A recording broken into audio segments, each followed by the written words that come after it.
Master minds commerce చదవాలనుకునే 10th inter విద్యార్థుల తొలి ఎంపిక.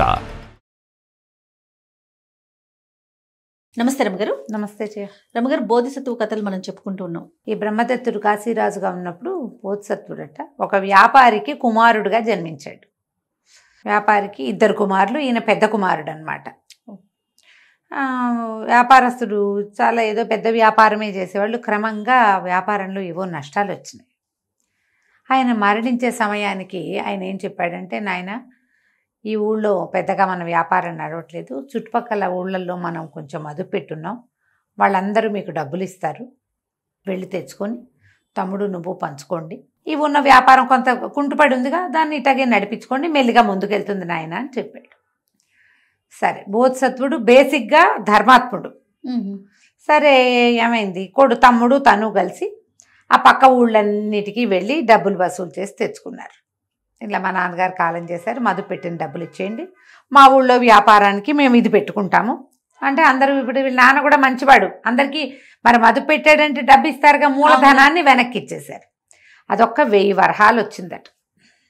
ఆ 1000 వరహాలు పుచ్చుకొని వీళ్ళు ఒక నది మీద ప్రయాణం చేసి వాళ్ళ ఊరు వచ్చారు. ఇప్పుడు ఈ ఊళ్ళకు కూడా అప్పట్లో వాళ్ళు ఉన్న ఈ కాశీ చుట్టుపక్కల ప్రాంతాలకు ఎట్లా పోయేవాళ్ళంటే, ఇక గంగానది తాలూకు ఉపనదులు అవి ఇవి చిన్న చిన్న ఉండేవి. పడవల మీద, చిన్న పడవల మీద పోయి అవతల ఒడ్డుకు దిగి అక్కడ ఆ ఊర్లో పని చేసుకోవటం, మళ్ళీ కొంత ముందుకు వెళ్ళాక మళ్ళీ అక్కడి నుంచి ఇంకో ఊరు వెళ్ళటం, మళ్ళీ పడవ మీద వెళ్ళటం, ఇట్లా అన్ని చోట్ల పడవల మీద వెళ్ళేవాళ్ళు.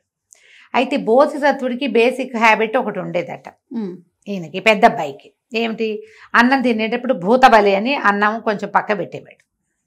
మొదటి ముద్ద కాకికి, తర్వాత అన్నం మిగిలిన అన్నాన్ని కొద్దిగా మిగిలితే చుట్టూతో ఉన్న మెతుకుల్ని తీసి ఏం చేసేవాడు, ఇలా పక్షులకో పిచ్చుకలకో అలా పక్కన పడేసేవాడు. నీళ్ళల్లో పోసేస్తే వేరే కథ, తీసి పక్కకు పెడితే పిడచగా పెడితే ఏవైనా పట్టుకెళ్తాయి కదా పక్షులు.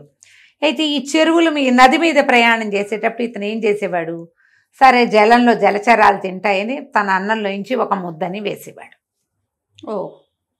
ఇలాగయింది.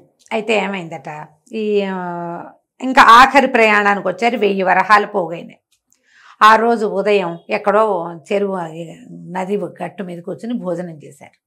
భోజనం చేస్తే ఈయన ఏం చేశాడు, తన అన్నం తిన్నాక ఒక గుప్పెడు అన్నాన్ని ఆ చెరువులో ఈ నదిలో వదిలిపెట్టాడు. ఆ నదిలో ఒక జలభూతం ఉందట. సరిగ్గా ఆ సమయానికి అది ఎక్కడైతే అన్నం విడిచిపెట్టాడో అక్కడ ఉన్నది. ఆ లోపలికి వస్తున్న ఆహారాన్ని నోరు తెరిచి తీసుకుంది. దానికి లోపలికి వెళ్ళేసరికి ఒక అద్భుతమైన సంతోషము శక్తి కలిగినట జలభూతానికి.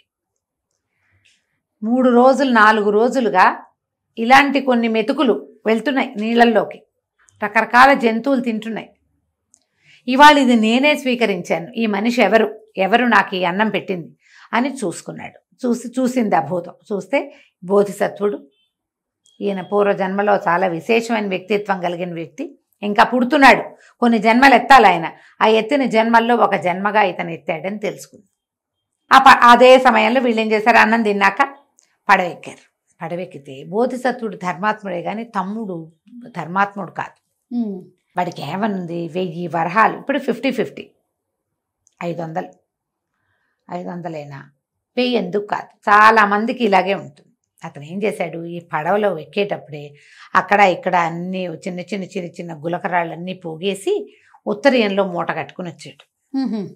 ఈ పడవ ఎక్కాక చూశాడు, అన్నయ్య దగ్గర ఉన్న డబ్బుల మూట తన దగ్గర ఉన్న మూట సమానంగా ఉన్నాయో లేదో చూసి, ఎప్పుడో ఒకప్పుడు మూటని నీళ్ళలో వేసేసి, ఏమిటి రాళ్ల మూటని వేసి మూట పడిపోయిందని చెప్పాలి, డబ్బుల మూటని తను దాచేసుకోవాలని అనుకున్నాడు.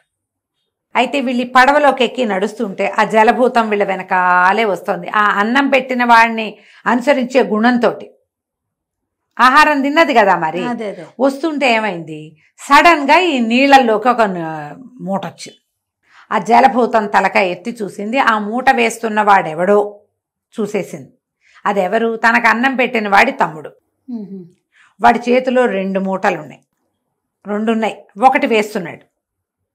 ఆ జలభూతానికి దానికి లభించిన అపురూపమైన శక్తి వల్ల, అంటే ఈ మహాత్ముడి చేతి అన్నం తినటం వల్ల దానికి వెంటనే ఒక తెలిసింది జ్ఞానం ఏమిటంటే, ఇతను మోసం చేయటానికి పూనుకుని వేస్తున్నాడు అని. అదొక్కసారి నీటిలోంచి ఇట్లా పైకి వచ్చి కిందకు వచ్చింది.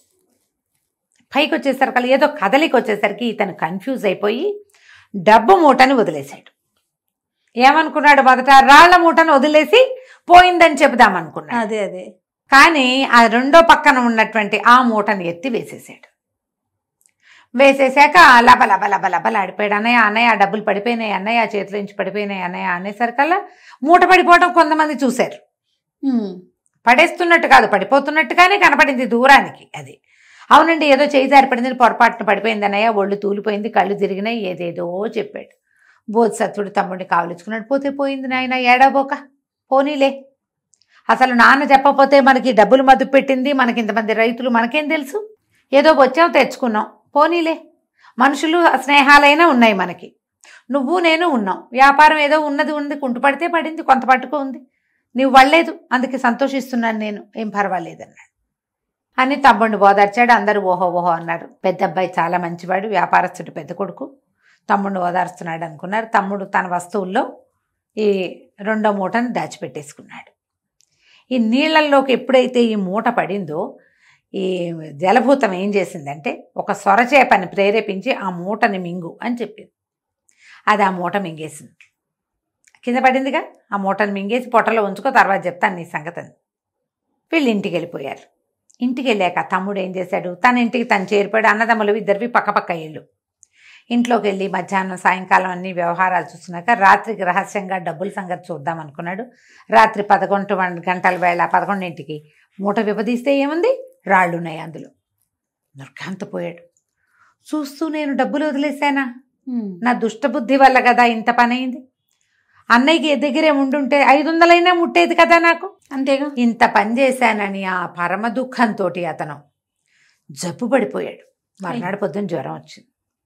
తమ్ముడికి జ్వరం అన్నారు. 2 రోజులు 3 రోజులకి ఇక మంచాన పడిపోయాడు. అతను దిగులుగా ఉండేది. అన్నయ్య ఏమో పాపం డబ్బులు పోయినాయని బాధపడుతున్నాడు, తన వల్ల పోయినాయని చిన్నతనం పడుతున్నాడు తమ్ముడని. రోజు తమ్ముడి దగ్గర కూర్చుని పోతే పోయింది నాయన, పోతే పోయింది, నువ్వేం బాధపడిపోక, మనం సంపాదించుకుందానిలే, నువ్వు నేను ఉన్నాగా అలా ఓదార్చేవాడు. దాంతో వీడికి ఇంకా దుఃఖం పెరిగి ఇంకా జ్వరం పెరిగేది, ఇంకా ఒళ్ళు నొప్పులు, తలనొప్పి వచ్చేది. కొన్ని రోజులు గడిచినాయి, కొంతకాలం గడిచింది. ఈ తమ్ముడు అలాగే జబ్బును పడి మంచాన్ని అంటుకుపోయి ఉన్నాడు. ఒకనాడు బెస్త వాళ్ళకి వాళ్ళు వలలేస్తారు కదా, నెలలో ఈ రోజు అని లెక్క ఉంటుంది, వాళ్ళకి ఏదో ఉంటుంది శాస్త్రం, దాని ప్రకారం వలేస్తే వాళ్ళు బోల్డ్ అని చేపలు పడ్డాయి. ఒక బ్రహ్మాండమైన సొరచేప పడింది. ఒక 3 వ్యక్తులు ఆ సొరచేపను పట్టుకున్నారు. పెద్ద సొరచేప 1001 అని చెప్తున్నారు. చేపలు ఖరీదే, కానీ 1000 రూపాయల ఒక ఇది కాదు, 1000 నాణేలు ఒక నాణ్యము, 1001 నాణ్యం దీని ఖరీదని చెప్పడం మొదలుపెట్టారు వాళ్ళు 3. ఎన్ని రోజులు గడిచి ఎంతమంది వచ్చి చూసినా ఏమిటి 1001 ఏమిటి, 1000 రూపాయల సొరచేప, ఏ రాజో కొనాలి, ఏ గొప్పవాడో కొనాలి, మేమేం కొంటాం ఇంత పెద్దది అని అన్నీ కొనుక్కుపోయారు, కానీ దాన్ని ఎవరు కొనలా. అలా ఉండిపోయింది. అలా పట్టుకుని వెళ్తూ ఊళ్ళో తిరగటం మొదలుపెట్టారు. 1001 రూపాయి, 1001 రూపాయి అంటే ఎవ్వరు కొనలా. బోధిసత్వుడు వాకిట్లో నిలబడ్డాడు. పొద్దున్నే భార్య చెప్పింది, ఏమండి చేపలు వెళ్ళి వచ్చినాయట బాగా మా దీంట్లోకి, సముద్ర తీరాన నది తీరాన్ని చేపలు దిగాయి అంటారు, కాస్త 4 చేపలు కొనుక్కురండి, మీ తమ్ముడికి ఏదైనా మంచి రుచికరమైన కూర చేసి పట్టుకెళ్తాను, బాపాయి జబ్బును పడిపోయాడంటే సరేనన్నాడు. ఈయన వాకిట్లోకి వస్తే ఆ చేప ఉచ్చుకొస్తున్న వాళ్ళు కనపడ్డారు. ఎంతనైనా అన్నాడు. 1001 బాబు, మీకైతే 1కే ఇస్తానండి అన్నాడు. ఈయన ఆశ్చర్యపోయాడు. 1001 రేట్ ఏమిటి, నాకైతే 1కే ఇవ్వటం ఏంటంటే, అవును బాబు అంతేనండి, ఎవరికైనా 1001 రూపాయికే అమ్ముతాం, మీకొక్కరికే 1 రూపాయికి ఇస్తామండి అన్నారు. భార్య కూడా నవ్వింది. 1 నాణ్యమే అంటున్నారుగా, ఇచ్చి తీసుకోండి, మీరు ఎంత మంచివాళ్ళో వాళ్ళకు కూడా తెలిసిపోయింది, తీసుకోండి అది. సరే 1 నాణ్యం తీసుకొచ్చి ఇచ్చాడు, బంగారు నాణ్యం. వాళ్ళు నవ్వుతూ నాణ్యం పుచ్చుకుని వెళ్ళిపోయారు. 11 గంటల అటు అయింది. ఈవిడేం చేసింది, మెల్లిగా కూరకి అంతా ఏర్పాటు చేసుకుని చేపని తరిగి కదా రుద్దటమో ఏదో చెయ్యాలి, దాన్ని తోమిన తర్వాత బూడిద అవి పట్టుకుంది, తోముకుంది. ఆ చేపను కోయటానికి, ఏమండి ఇది మరీ పెద్దది, నేను చేయలేను, పెద్ద ఇంత లావు ఇంత ఉంది చేప, మీరు కొయ్యండి అని. ఆయన ఏం చేశాడు, ఒక పెద్ద కత్తి పట్టుకొచ్చి చేపను కోసేసరికి ఎప్పుడైతే అది ముక్క తెగిందో బలకమని ఆయన దాని పొట్టలో ఎంచి మూట బయటపడింది. ఈయన ఆశ్చర్యపోయాడు. ఇదేమిటి, ఈ మూట మనకు తెలిసిన మూటే. ఓపెన్ చేశాడు, చేస్తే 1000 నాణేలు ఉన్నాయి అందులో.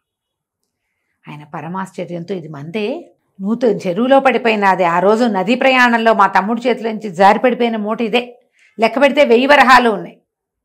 వాళ్ళెవరో జ్ఞానులుగా ఉన్నారు, వాళ్ళకి ఎట్లా తెలిసింది ఇందులో 1000 రూపాయలు ఉన్నాయని? 1001 ఇచ్చి ఎవడైనా కొంటే వాడి 1000 వాడికే ఉంటుంది అంతే. ఈ 1000 నాది కాబట్టి నాకు 1 రూపాయికి అమ్మారు వాళ్ళు. ఎవరికైనా ఏం చెప్తున్నారు? 1001 చెప్తున్నారు. ఈ లోపల వారావీర ఆ సందులో ఉన్న వాళ్ళందరూ చెప్పారు, ఈ చేపల బెస్తవాళ్ళు 3 ఈ చేపను 1001 రూపాయని మొత్తం ఊరంతా తిరిగారని. అందరికీ 1001 చెప్పి నాకెందుకు 1కి అమ్మారు అనేది నాకు ఇప్పుడు అర్థమైంది. ఈయన ఆశ్చర్యపోయాడు, ఏదో ఉంది విశేషం వింత. సరే ఏం చేశాడు, కూర వండించాడు భార్యతోటి.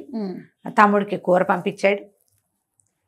ఈ చెరువులోంచి అదే నదిలోంచి వచ్చింది కదా, ఈయన ఇంత కూరని గుప్పాడు అన్నం కలిపి పట్టుకెళ్ళాడు నది దగ్గరికి. ఎక్కడైతే వీళ్ళు చేపల వాళ్ళు అమ్ముతారో నది తీరాన అక్కడికి పట్టుకెళ్ళి ఆ నీటిలో వేసాడు. ఆ ముద్ద వేసేసరికల్లా ఆ జలభూతం లోపల నుంచి బయటకు వచ్చింది. మహానుభావ, నీది చేతన్నం ఒక్క ముద్ద తిన్నందుకు నాకు ఎంతో శక్తి వచ్చింది, జ్ఞానం పెరిగింది, మళ్ళీ నువ్వు అన్నం పెట్టడానికి వచ్చావు అనేసరికి ఈయన ఆశ్చర్యపోయాడు. ఎవరు నువ్వేంటంటే, కొద్ది రోజుల క్రితం నువ్వు డబ్బు పోగొట్టుకున్నాడే రోజు ఉదయం నీ చేతి అన్నం తింటం వల్లే నాకు జ్ఞానం వచ్చింది, ఒక సొరచేపని ప్రేరేపించి మింగించాను, డబ్బు పోగొట్టుకోవటం వల్లే మీ తమ్ముడికి అనారోగ్యం వచ్చింది, కానీ నీ మంచితనం వల్ల నీకు వచ్చేసింది ఓకే అని ఇలాగే ఎప్పుడు భూతదయ కలిగి ప్రాణులకి అన్నం పెట్టే క్రియ ఈ భూతయజ్ఞం ఇది చేస్తూ ఉండని నమస్కారం చేసి జలభూతం వెళ్ళిపోయింది. ఈయన సంతోషంగా ఇంటికి వచ్చి తమ్ముడికి చెప్పాడు, మన 1000 నాణేలు దొరికినాయి, నువ్వేం భయపడకు, చేరుకోదు. అయితే ఆ జలభూతం చెప్పింది, మీ తమ్ముడికి ఇవ్వద్దు, అతను దుష్టబుద్ధితోటే పడేశాడు దాన్ని. ఓకే అంటే ఈయన నవ్వాడు. సరేనన్నాడు. కానీ ఇంటికి వచ్చాక దాన్ని అతను పాటించల. మా తండ్రి ఆస్తిలో నాకెంత భాగం ఉందో తమ్ముడికి కూడా అంతే భాగం ఉంది, వాడికి దుర్బుద్ధున్నా సద్బుద్ధున్నా అని 500 నాణేలు తమ్ముడికి ఇచ్చాడు. తమ్ముడి విషయంలో మాత్రం జలభూతం చెప్పింది పాటించల. కానీ అతను ఎప్పుడు అన్నం తినేటప్పుడు కొంచెం అన్నం పక్కన పెట్టడం మాత్రం ఏనాడు అంటే ఆ జన్మ చాలించే వరకు మర్చిపోలేదు, మానలేదన్నమాట. కథ కంచికి మనం ఇంటికి. అద్భుతంగా ఉందండి. నమస్తే రమగారు. నమస్తే చేయ.